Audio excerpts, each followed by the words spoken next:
For almost a century, the Harland and Wolff shipyard in Belfast had been building some of the greatest ships in the world. On the 16th of March 1960, Dame Patty Menzies, the Australian Prime Minister's wife, launched the last great passenger liner to be built here. I name this ship Canberra. May God protect her and all who sail in her.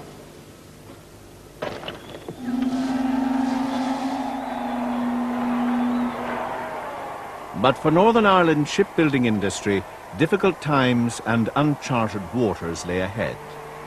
And for the men who worked there, fierce competition from abroad was to cut their jobs by half, to 10,000 by the late 60s. Traditional export industries were in trouble too. The linen industry, one of the biggest employers, faced competition from new artificial fibres. And Belfast's rope works closed down in 1966. At a time when employment was high in the rest of the UK, unemployment in Northern Ireland was a harsh reality. People asked, was it time for a change? For 20 years, Lord Brookborough had been Prime Minister, but now his government seemed tired and uninspired, and eventually in 1963 he was forced to retire. The new Prime Minister was Captain Terence O'Neill. He was determined to modernise and reform all aspects of Northern Ireland life. The future is full of promise for the people. I believe that only two things can possibly stand in the way of full realisation of that promise.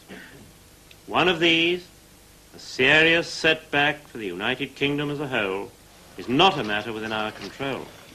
The other, which is very much within our own control, is the danger of self-inflicted wounds. O'Neill believed that social and economic reform could heal those wounds. Ultimate objective of all that we do is to quicken the pace of slum clearance and redevelopment, to develop new centres of population, to transform existing towns, to create far more comprehensive systems of education and training. These are some of the challenges which we face. We must try to meet them. And these challenges were quickly met. Many big multinational companies were encouraged to set up in Northern Ireland. Under the energetic guidance of the Minister of Commerce, Brian Faulkner, these larger firms created new job opportunities throughout the region. For a time, Northern Ireland even led the world in the manufacture of synthetic fibres. A motorway was built from Belfast to the new city of Craigavon in the centre of Ulster. The O'Neill government hoped that eventually prosperity in Northern Ireland would make the region as peaceful and as contented as any other part of the United Kingdom. But deep-rooted problems remained, with Protestants and Catholics still sharply divided. Religion should be completely taken out of politics altogether, because religion's got nothing to do with politics. Mr. O'Neill himself says that. But religion could never easily be taken out of politics in Northern Ireland. Captain O'Neill represented the Protestant majority, and he was a member of the exclusively Protestant Orange Order. He did his best to persuade fellow Orangemen to support his reforms, not just for loyalists, but for everyone. We should glory in social and economic betterment, in programs for housing and education and training people for new skills, because all these programs are for the dignity of man. The person who is homeless or jobless or uneducated is not free to enjoy our traditions. But Protestantism was only one of two traditions in Northern Ireland.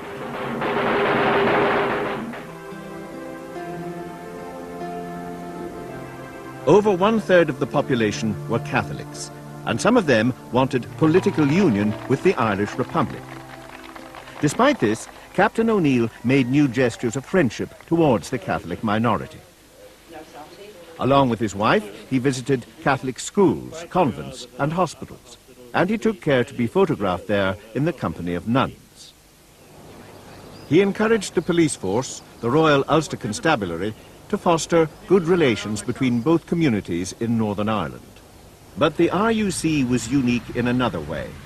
It was the only armed police force in the UK. The most recent IRA campaign had ended in 1962, but officers continued to be alert to terrorist attack, and alert too to less violent provocations. It was illegal in Northern Ireland to fly the flag of the Irish Republic. It was on display for days at the Republican Party headquarters in Divis Street, Belfast. When police eventually came on government orders to remove it by force, the resulting riots in Catholic West Belfast produced their characteristic destruction.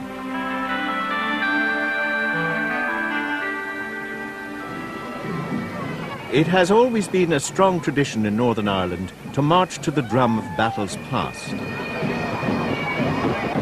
In April 1966, nationalists throughout Ireland celebrated the 50th anniversary of the Dublin Easter Rising. They carried portraits of the men executed by the British half a century ago.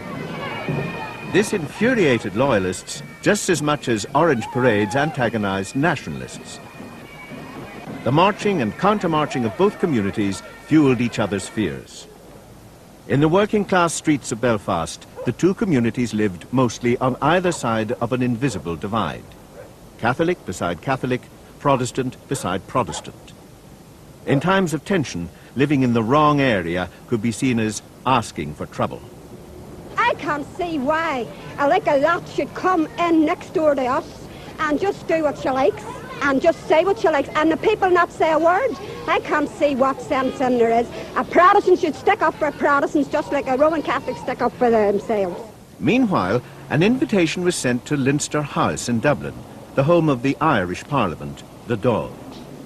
O'Neill asked Sean Lemass, the Irish Prime Minister, to meet him at Stormont in Belfast on the 14th of January 1965. It was the first time a Republic of Ireland Prime Minister had made an official visit to Northern Ireland. Captain O'Neill was keen to extend the hand of friendship to the Irish Taoiseach.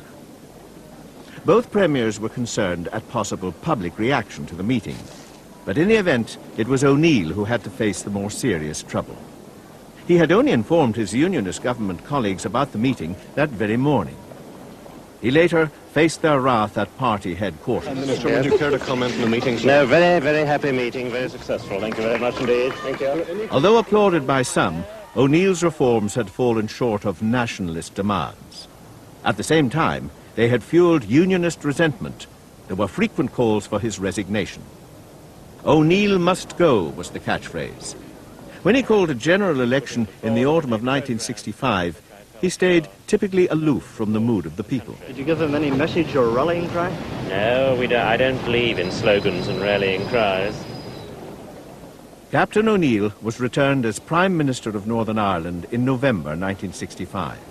But his opponents renewed with vigour their campaign to oust him. They called him traitor and said he was leading them into a Catholic-dominated, united Ireland. The man who led this growing Protestant campaign against O'Neill was the Reverend Ian Paisley. Born in the small village of O'Hochel in County Antrim, Ian Paisley founded his own Free Presbyterian Church in 1951. He quickly won a reputation as a fiery street preacher, upholding the Word of God as revealed in the Bible. Proclaiming his devotion to the political union between Northern Ireland and Great Britain and his loyalty to the Protestant crown. I am a Protestant. I have in my hand a copy of the Holy Scriptures.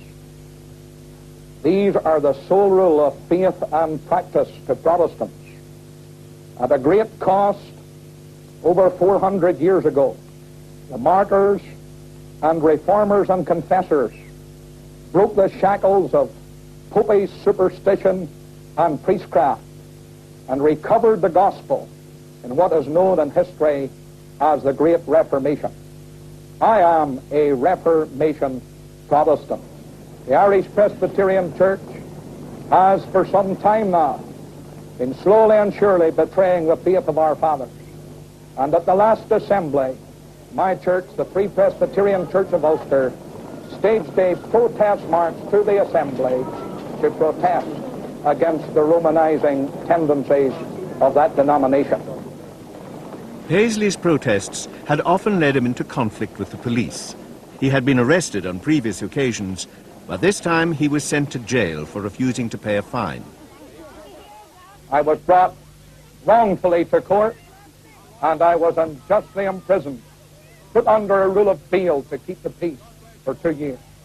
This rule I refused to sign. For 3 months, I have been incarcerated in Her Majesty's prison in the Crumlin Road. I have now been released, and I intend to carry on my campaign for the defense of the Protestant faith and against all encroachments of popery and priestcraft. In the mainly Catholic city of Londonderry in the northwest of Northern Ireland, there was little evidence of O'Neill's reforms. Derry was a city with grave economic problems. As more and more traditional industries closed down, men and women joining the long dole queues blamed the Unionist government in Belfast for not doing enough to help them. The people deeply resented having to accept handouts. They were fed up with the government's hollow promises of employment and better housing. They wanted the chance to buy some of the wide variety of tempting goods now on sale in the shops. Resentment to the government plans to establish a second university in Northern Ireland had firmly ruled out Derry as the site, although it already had its own university college. The Protestant mayor, Albert Anderson, and the people of Derry all united to take their protest onto the roads of the province. The University for Derry campaign took their case to the doors of the Northern Ireland Parliament at Stormont.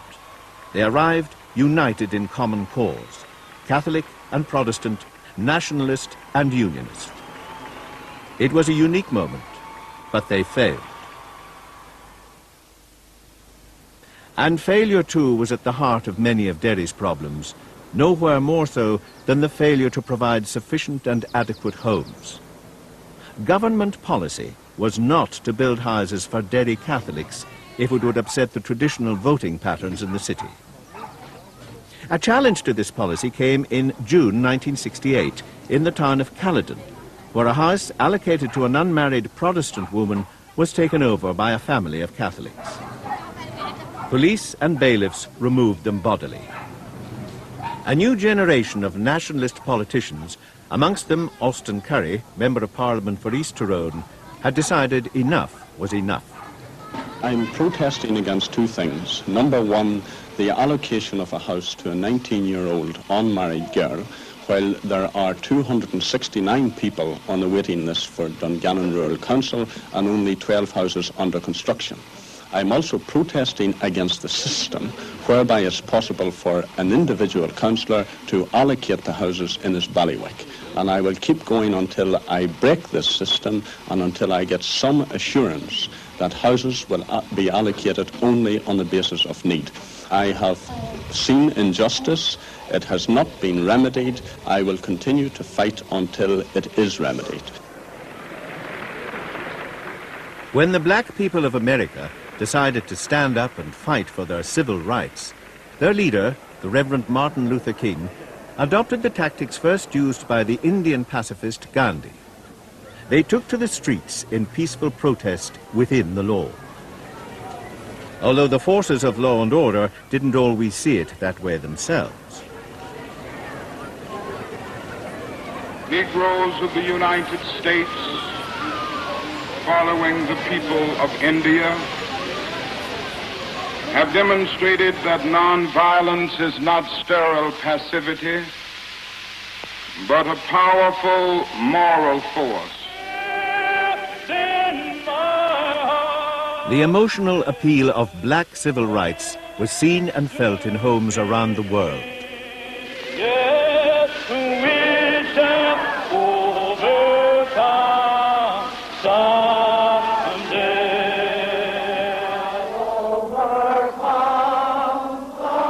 The refrain of that powerful anthem was taken up by the people of Derry late in 1968.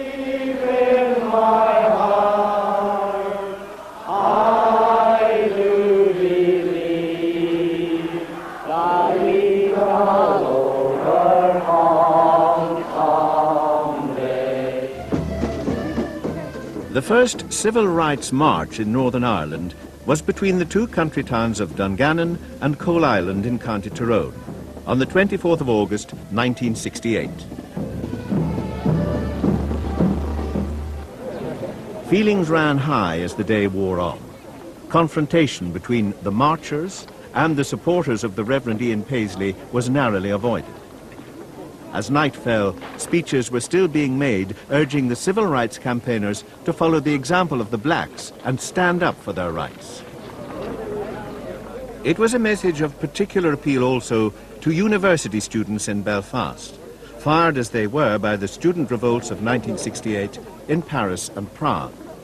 They took to the streets in great numbers, all religious denominations, to add the voice of youth to the protests of their elders.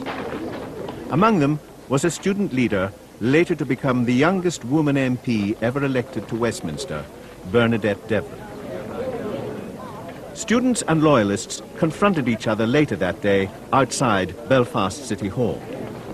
As the year 1968 drew to a close, Ulster's divided loyalties were being loudly proclaimed.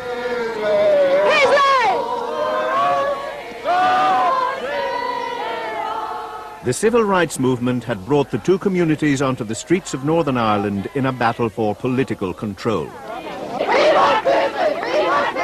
Captain Terence O'Neill was now caught in the crossfire between Protestants demanding his resignation and Catholics and their liberal Protestant supporters calling for civil rights.